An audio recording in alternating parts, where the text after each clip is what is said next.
Hello friends, welcome to golden career. Finally वो day आ चुका है जब आपका 12th बाईपार्टाइट सेटलमेंट है वो साइन हो जाएगा।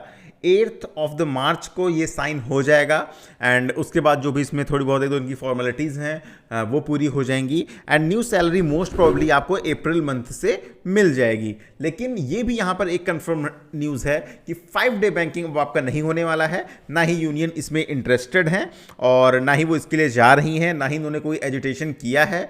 एंड एज यूजुअल 12 सालों से जैसे वो डिमांड करते आ रही हैं वैसे ही उनका डिमांड है। लास्ट में यही अब लिख कर आएगा कि उनका जो ये इशू है वो चल रहा है और 5-डे बैंकिंग के डिमांड को उन्होंने छोड़ा नहीं है, वो इसको रेजिडुअल इश्यूज़ के तौर पर उठाते रहेंगे। इन सब चीज़ों को जो है यहाँ पर बाद में बोला जाएगा और ये फिलहाल नहीं होने वाली है, ना अभी ना आने वाले 1, 2, 3, 4 सालों में। अब कैसे AIBA ने जो ये लेटर निकाला है इसमें इन्होंने देखिए लिखा है कि यहाँ पर जो UFB मीटिंग है 11 मार्च 2024 को इन्होंने चेन्नई में बुलाई है। ये मैं आपको पहला लेटर दिखा रहा हूँ क्योंकि यहाँ पर पहले 11 मार्च को मीटिंग बुलाई गई थी, बाद में ये प्रीपोन हुई है मीटिंग।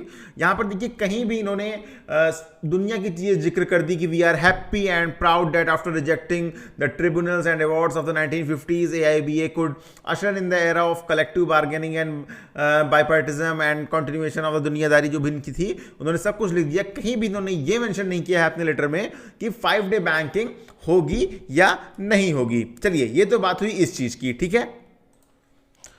और ये है इनका दूसरा लेटर जो कि 5 मार्च को आया है। अब इसमें देखिए क्या मेंशन करते हैं ये, we had informed our unions that IBA has invited, इन्होंने 11 मार्च को जो पहला लेटर था उसका रेफरेंस दिया है।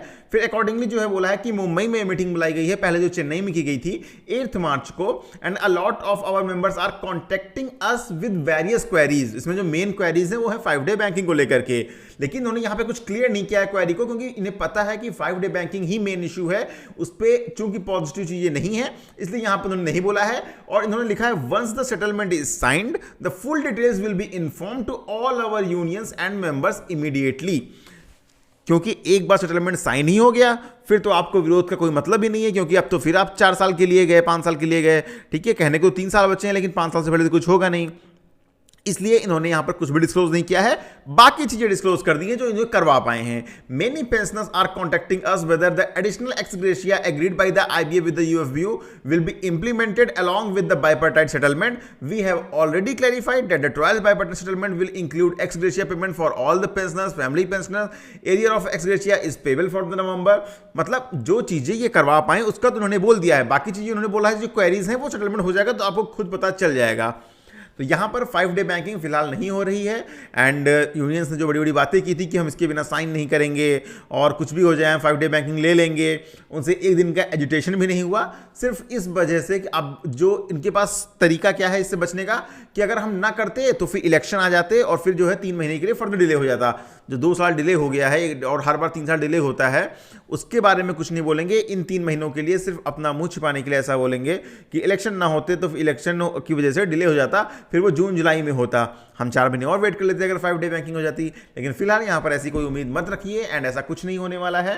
एंड हाँ, सेटलमेंट जरूर आपका जो है 8 मार्च को साइन हो जाएगा। थैंक यू, वीडियो को शेयर करिए अपडेट्स के लिए एंड चैनल को सब्सक्राइब करिए।